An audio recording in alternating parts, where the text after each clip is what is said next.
Hi hello good morning ಎಲ್ಲರಿಗೂ. ಆಲೂ ಮಸಾಲೆ ಇಡ್ಲಿ ಇದು ನಾನಿವತ್ತು ಶೇರ್ ಮಾಡ್ತಾ ಇರೋ ಒಂದು ಯೂನಿಕ್ ಬ್ರೇಕ್ಫಾಸ್ಟ್ ರೆಸಿಪಿ. ಆಲ್ಮೋಸ್ಟ್ ರವೆ ಇಡ್ಲಿ ಥರನೇ ಇರುತ್ತೆ, ಆದರೂ ಆಲೂಗೆಡ್ಡೆ ಬಳಸಿ ಪ್ರಿಪೇರ್ ಮಾಡಿರೋದ್ರಿಂದ ಸ್ವಲ್ಪ ಡಿಫ್ರೆಂಟ್ ಆಗಿರುತ್ತೆ, ಅಷ್ಟೇ ಟೇಸ್ಟಿ ಕೂಡ ಆಗಿರುತ್ತೆ. ಈಗ ಆಲೂ ಮಸಾಲ ಇಡ್ಲಿ ಮಾಡೋ ವಿಧಾನನ ನೋಡೋಣ.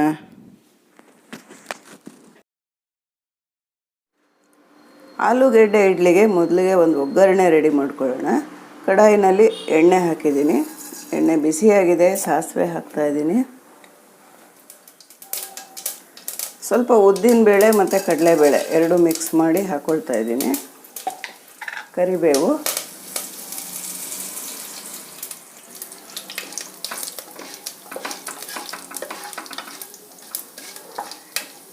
ಉದ್ದಿನಬೇಳೆ ಕಡಲೆಬೇಳೆ ರೋಸ್ಟ್ ಆಗಿದೆ. ಈ ಸ್ಟೇಜಲ್ಲಿ ಈ ಬಟ್ಲಲ್ಲಿ ಒಂದು ಫುಲ್ ಬಟ್ಲು ರವೆ, ಉಪ್ಪಿಟ್ಟು ರವೆ ಹಾಕ್ಕೊಳ್ತಾ ಇದ್ದೀನಿ. ಮೀಡಿಯಮ್ ರವೆ, ಉಪ್ಪಿಟ್ಟು ರವೆ, ಬಾಂಬೆ ರವೆ, ಯಾವ ಥರ ಬೇಕಾದರೂ ಹೇಳ್ಬೋದು ರವೆ. ಇದನ್ನು ತುಂಬ ಹುರಿಬಾರ್ದು, ಈಗ ಸ್ವಲ್ಪ ಬಿಸಿ ಮಾಡಬೇಕು ರವೆನ ಅಷ್ಟೇ.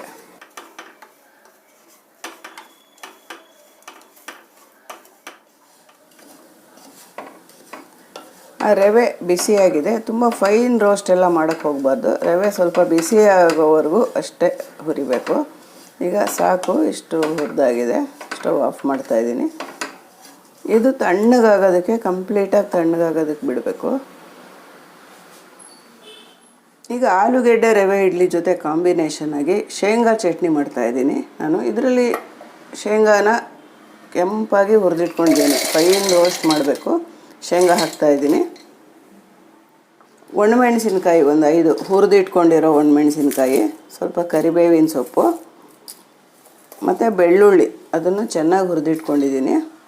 ಶುಂಠಿ 1-2 ಪೀಸು ಮತ್ತು ಹುಣಸೆಹಣ್ಣು, ಉಪ್ಪು, ಕೊತ್ತಂಬರಿ ಸೊಪ್ಪು, ಸ್ವಲ್ಪ ಕಾಯಿ ತುರಿ ಆಪ್ಷನಲ್ಲು, ಬೇಡ ಅಂದರೆ ಸ್ಕಿಪ್ ಮಾಡ್ಬೋದು. ಹಾಕಿದ್ರೆ ಒಂಥರ ಟೇಸ್ಟ್ ಚೆನ್ನಾಗಿರುತ್ತೆ ಅಂತ ಕಡಲೆಕಾಯಿ ಬೀಜ ಚಟ್ನಿನಲ್ಲಿ ಕಾಯಿ ತುರಿನೂ ಸ್ವಲ್ಪ ಸೇರಿಸ್ತೀನಿ ನಾನು ಯಾವಾಗಲೂ. ಈಗ ಇದನ್ನು ಗ್ರೈಂಡ್ ಮಾಡ್ಕೊಳ್ಳೋಣ. ಚಟ್ನಿಗೆ ರೆಡಿ ಆಯಿತು. ಆಲೂಗೆಡ್ಡೆ ಮಸಾಲೆ ಇಡ್ಲಿಗೆ 2 ದೊಡ್ಡ ಸೈಜಿನ ಆಲೂಗೆಡ್ಡೆ ಸಿಪ್ಪೆ ತೆಗೆದು ನೀರಲ್ಲಿ ಹಾಕಿಟ್ಕೊಂಡಿದ್ದೀನಿ. ಇದನ್ನು ಇವಾಗ ಕಟ್ ಮಾಡಿಬಿಟ್ಟು ಮಿಕ್ಸರ್ ಜಾರಲ್ಲಿ ಹಾಕ್ಕೊಂಡು ರುಬ್ಬಬೇಕು. ಸ್ವಲ್ಪ ದಪ್ಪ ಹೋಳು ಮಾಡಿಕೊಂಡ್ರೂ ಪರವಾಗಿಲ್ಲ.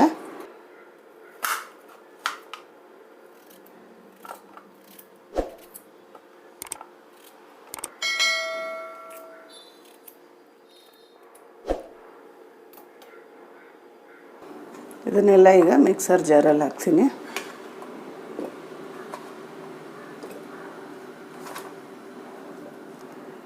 ಇದರಲ್ಲೀಗ 4 ಹಸಿಮೆಣಸಿನ್ಕಾಯಿ ಹಾಕ್ತಾಯಿದ್ದೀನಿ. ಅಲ್ಲಿ ಒಗ್ಗರಣೆ ಹಾಕುವಾಗ ಹಸಿಮೆಣಸಿನ್ಕಾಯಿ ಹಾಕಿರಲಿಲ್ಲ.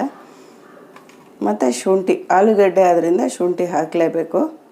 ಸ್ವಲ್ಪ ನೀರು ಹಾಕ್ಕೊಂಡು ನುಣ್ಣಗೆ ಗ್ರೈಂಡ್ ಮಾಡ್ಕೊಳ್ಬೇಕು. ಆಲೂಗಡ್ಡೆ ನುಣ್ಣಗೆ ರುಬ್ಕೊಂಡಾಗಿದೆ. ಈಗ ಅದನ್ನು ಹುರಿದಿಟ್ಟಿರೋ ರವೆನಲ್ಲಿ ಸೇರಿಸ್ತಾ ಇದ್ದೀನಿ.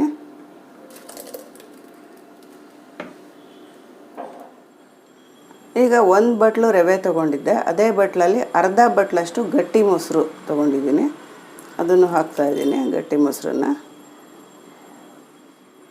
ಉಪ್ಪು, ಕೊತ್ತಂಬರಿ ಸೊಪ್ಪು.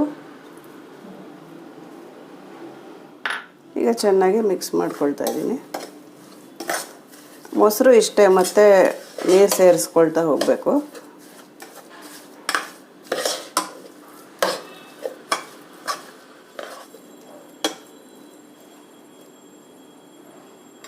ಸ್ವಲ್ಪ ನೀರು ಹಿಡಿಯುತ್ತೆ.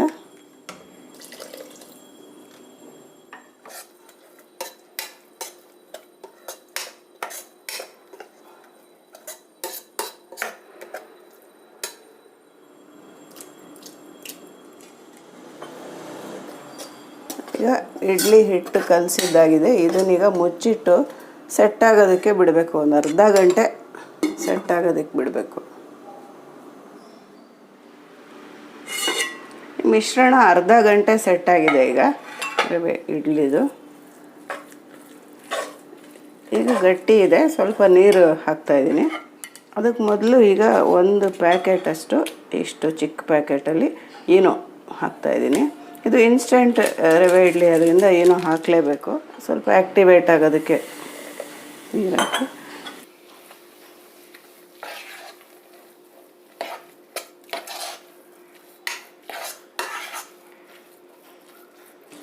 ಇಷ್ಟು ಹದಕ್ಕಿದೆ, ಇನ್ನೊಂದು ಚೂರು ನೀರು ಹಾಕ್ತೀನಿ.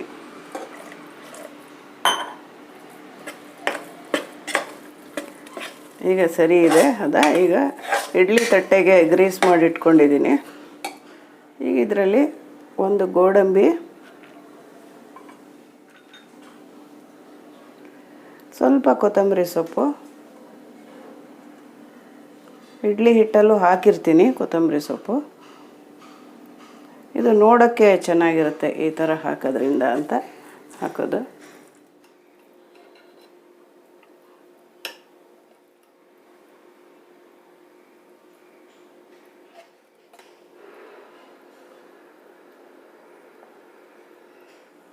ಇಡ್ಲಿ ಪಾತ್ರೆಯಲ್ಲಿ ನೀರು ಹಾಕಿದ್ದೀನಿ, ನೀರು ಕುದೀತಾ ಇದೆ.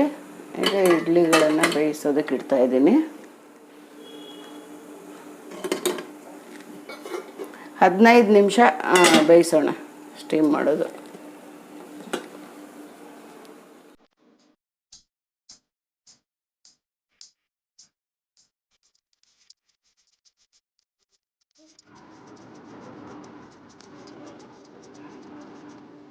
ಇನ್ಸ್ಟೆಂಟ್ ಆಲೂ ಮಸಾಲೆ ಇಡ್ಲಿ ನಾನು ಶೇಂಗಾ ಚಟ್ನಿ ಕಾಂಬಿನೇಷನಲ್ಲಿ ಮಾಡಿದ್ದೀನಿ. ತುಂಬಾ ಡೆಲಿಷಿಯಸ್ ಆಗಿರುತ್ತೆ, ತುಂಬ ಹೆಲ್ತಿ ಬ್ರೇಕ್ಫಾಸ್ಟ್ ಕೂಡ, ಈಸಿ.